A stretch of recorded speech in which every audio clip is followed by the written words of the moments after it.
Hi and hello, welcome once again the class of macroeconomics. और आज की जो क्लास होगी वो आप देख पा रहे होंगे वो है फॉरेन एक्सचेंज रेट पे बेस्ड। ठीक है, देखो भाई, जहाँ तक फॉरेन एक्सचेंज रेट के चैप्टर की बात आती है तो काफ़ी बेसिक सा चैप्टर है। इसमें आपको बहुत ज़्यादा कंटेंट नहीं पढ़ने हैं इन जनरल। और अगर मैं आपको बताऊँ तो अगर आप सीबीएसई के क्लास 12th के सिलेबस को देखते हो तो ये आपके बैलेंस ऑफ पेमेंट के साथ आता है। ठीक है, मार्क्स कवरेज बीओपी और फॉरेक्स को दोनों को मिला के लगभग 6 नंबर का क्वेश्चन पूछा जाता है आपके इकोनॉमिक्स में, तो इसीलिए इसका कंटेंट बहुत ज़्यादा नहीं है, बट हाँ जो भी है वो वेल इनफ है, वो आपके समझने के लिए काफ़ी है। ठीक है, तो चलिए स्टार्ट करते हैं फॉरेन एक्सचेंज रेट के चैप्टर की। देखो भाई, सबसे पहले हम वर्डिंग्स को क्लियर करेंगे। फॉरेन एक्सचेंज रेट की बात करते हैं तो हमारे सामने इन जनरल 3 वर्ड्स हो जाते हैं। कितने वर्ड्स हो जाते हैं? 3 वर्ड्स हो जाते हैं। सबसे पहले हम फॉरेक्स की बात करेंगे। फॉरेक्स का मतलब फॉरेन एक्सचेंज क्या होता है। उसके बाद हम फॉरेक्स मार्केट की बात करेंगे।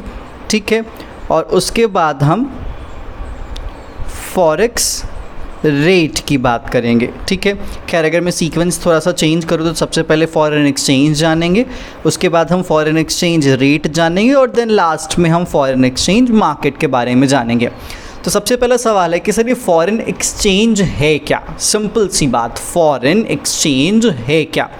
देखो भाई, जैसा कि आपको ऑलरेडी पता है कि हम एक ग्लोबलाइज्ड वर्ल्ड में जी रहे हैं। ठीक है, ग्लोबलाइज्ड वर्ल्ड का सिंपल सा मतलब होता है कि जो हमारी दुनिया है, अगर मैं सिंपल सी बात करूँ, ये जो हमारी छोटी सी दुनिया है, इस दुनिया में न जाने कितने सारे देश हैं। ठीक है, अब उन देशों के बीच में आज के टाइम पे क्या होता है, बिजनेस रिलेशंस हैं, इंटरनेशनल रिलेशंस हैं। ठीक है, तो कोई भी कंट्री हो, सपोज दैट आप इंडिया की ही बात कर लीजिए, तो कोई भी कंट्री कम्प्लीटली इंडिपेंडेंट, मतलब कम्प्लीटली इट्स लाइक कि सेल्फ सफिशिएंट नहीं हो सकती है किसी भी चीज़ों के लिए। ठीक है, कोई कंट्री किसी भी रिसोर्स में रिच है, कोई कंट्री किसी रिसोर्स में रिच है, कोई कंट्री के पास कोई टेक्नोलॉजी बहुत ज़्यादा अच्छी है, किसी कंट्री के पास कोई अदर टेक्नोलॉजी बहुत ज़्यादा अच्छी है। So somewhere somehow for fulfilling your needs, आप अपने नीड्स को फुलफिल करने के लिए दूसरे कंट्रीज़ के साथ डील करते हो, बिजनेस करते हो, रिलेशंस करते हो। ठीक है, जैसे इंडिया के रिश्ते बहुत सारे कंट्रीज़ के साथ हैं, ईरान है, इराक है, सऊदी है, फिर आपका यूएस हो गया है, रशिया हो जाता है, चाइना के साथ भी हमारा ट्रेड चलता है, पाकिस्तान के साथ भी हमारा ट्रेड चलता है, बांग्लादेश के साथ भी चलता है, मतलब मोरओवर बहुत सारे कंट्रीज़ के साथ हमारा लेना देना है। ठीक है, अब देखो भाई, जब हम एक्सचेंज करेंगे, जब हम ट्रेड करेंगे तो अल्टीमेटली उसके बदले में हमारे को पैसे की ज़रूरत होगी, क्योंकि ऑलरेडी हमने मनी एंड बैंकिंग के चैप्टर में पढ़ा है कि एक्सचेंज का मीडियम क्या है, मनी है। ठीक है, और हमारे कंट्री में जो मनी है वो फॉर्म ऑफ करेंसी है, जो हमारा इंडियन रुपी कंसिडर किया जाता है। तो सवाल है कि सपोज दैट अगर हम यूनाइटेड स्टेट्स ऑफ अमेरिका या फिर रशिया या पाकिस्तान या चाइना या दुबई, इन सभी के साथ अगर हम बिज़नेस करते हैं और अगर हम इनसे कुछ भी परचेज करते हैं, तो उस परचेजिंग के बदले में अगर इंडिया इन्हें अपनी इंडियन रुपी देता है, क्या करता है, अगर इंडिया इन्हें अपनी इंडियन रुपी देता है तो क्या ये एक्सेप्ट करेंगे?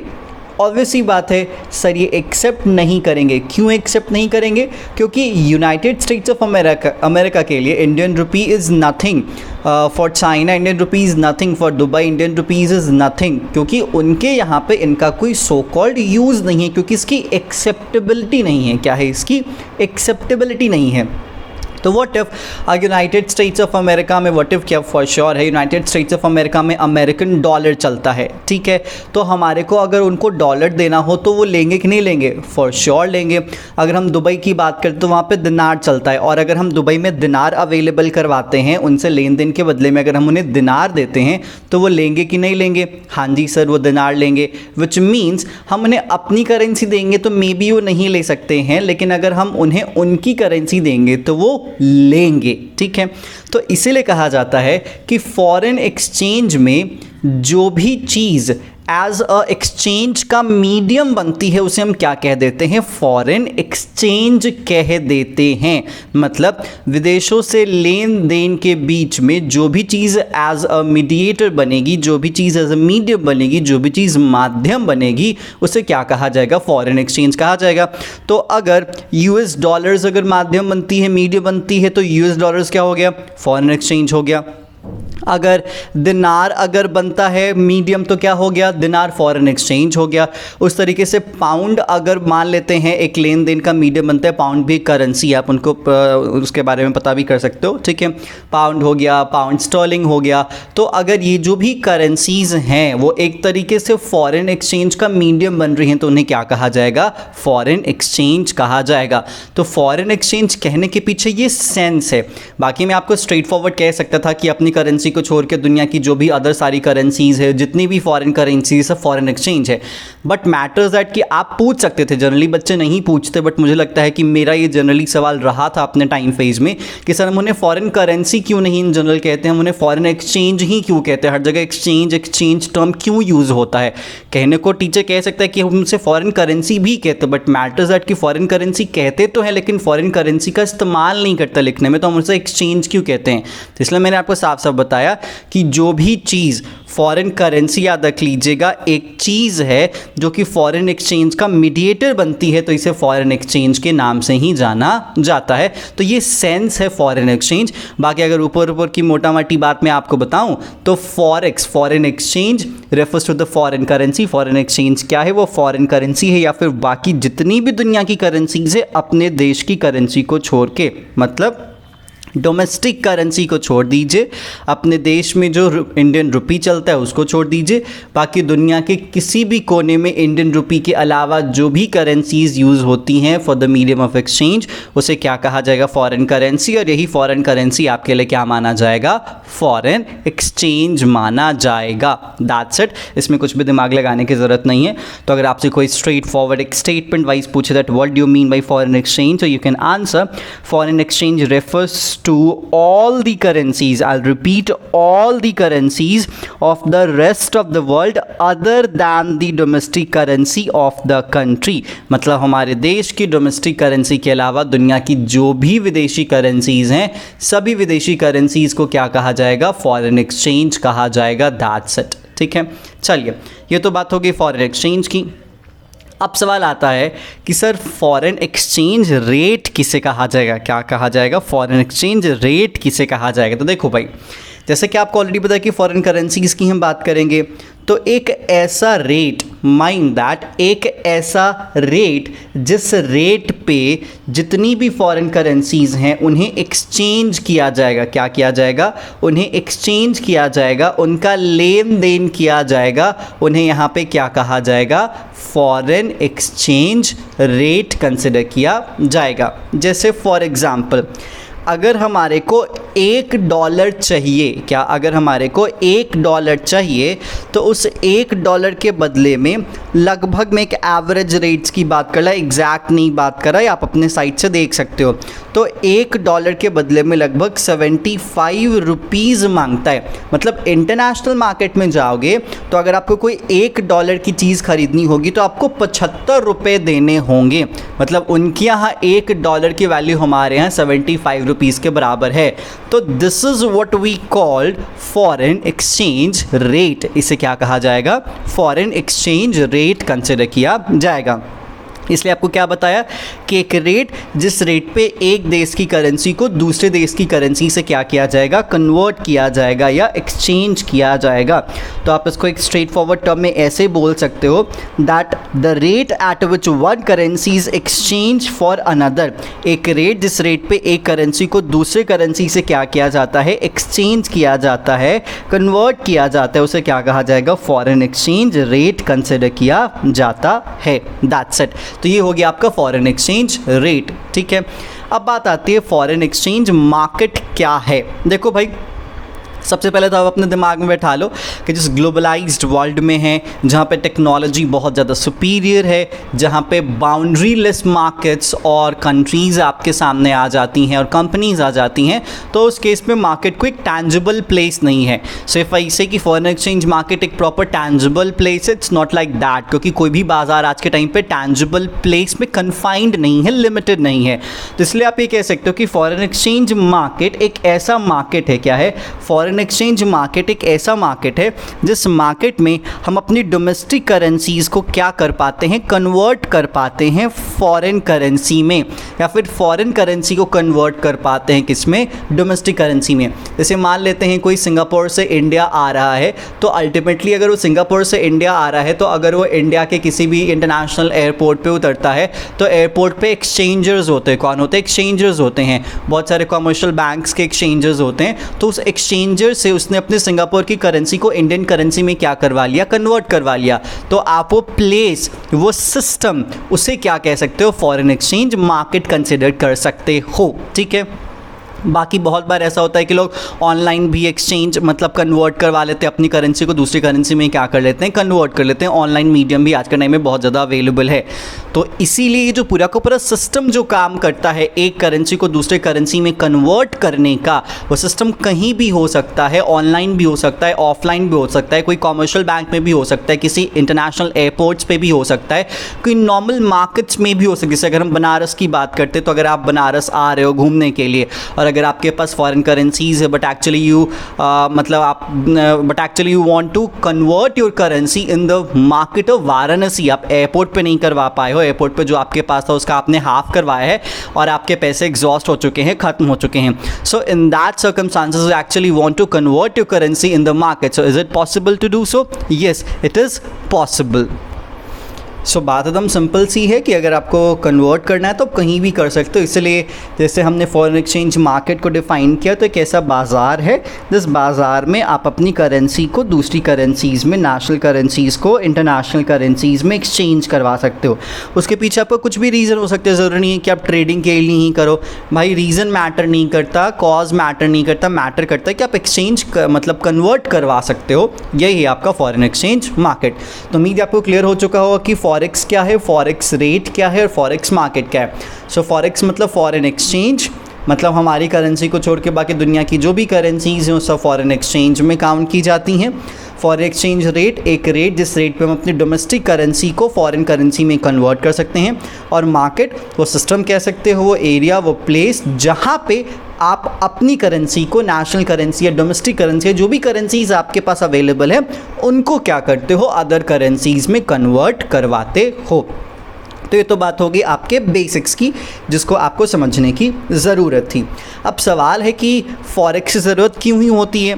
जैसे कि मैंने आपको इनिशियली ही बताया कि हम एक ग्लोबलाइज्ड वर्ल्ड में रह रहे हैं और ग्लोबलाइज्ड वर्ल्ड में रहने के कारण हमारी कोई भी जो दुनिया की देश है वो कम्प्लीटली सेल्फ रिलायंट नहीं, उनको लेन देन करना होता है। ठीक है।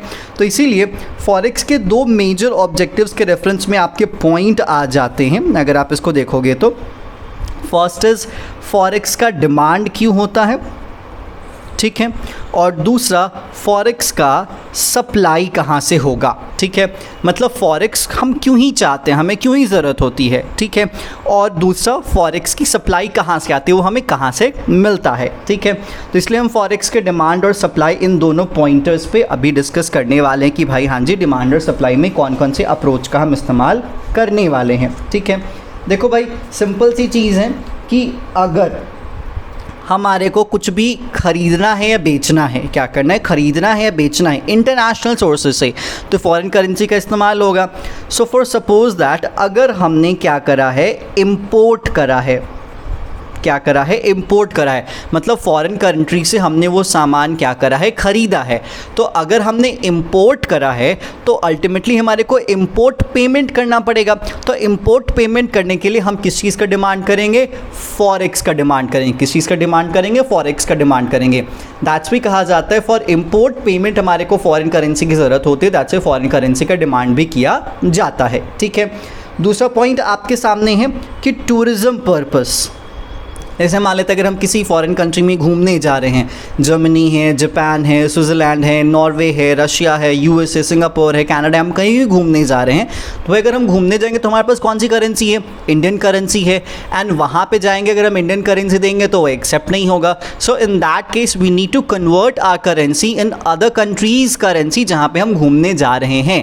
सो फॉर टूरिज़्म पर्पस अगर हमें कहीं जाके घूमना है तो वहाँ पे हमें वहाँ की करेंसी की ज़रूरत होगी और वहाँ की की करेंसी हमारे को मांगता है तो हमारे को डिमांड करना होगा, ठीक है। ये हुआ टूरिज्म पर्पस के लिए। नेक्स्ट आपके सामने और भी रीज़न हो जाता है कि जो आपका यूनिलैटरल ट्रांसफ़र है, क्या है, यूनिलैटरल ट्रांसफ़र है, अगर हमें अब्रॉड देना है, क्या करना है, हमें अब्रॉड भेजना है, तो उस केस में डिमांड करना होगा। एक एग्जांपल समझ लीजिएगा, जैसे मान लेते हैं कोई इजरायली पर्सन है जो कि इंडिया में आके रह रहा है, इजरायली है, इंडिया में आके रह रहा है, ठीक है।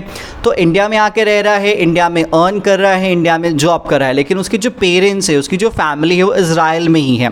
सो इन दैट केस अगर उसको पैसा इजराइल में भेजना है तो क्या वो इंडियन रुपी भेजेगा क्या? नहीं जी, वो इंडियन रुपी तो नहीं भेजेगा। सो इन दैट केस उसे इंडियन करेंसी को इजरायली करेंसी में क्या करना होगा, कन्वर्ट करवाना होगा, तब जाके वहां पे उसके पेरेंट्स के लिए वो यूजेबल होगा।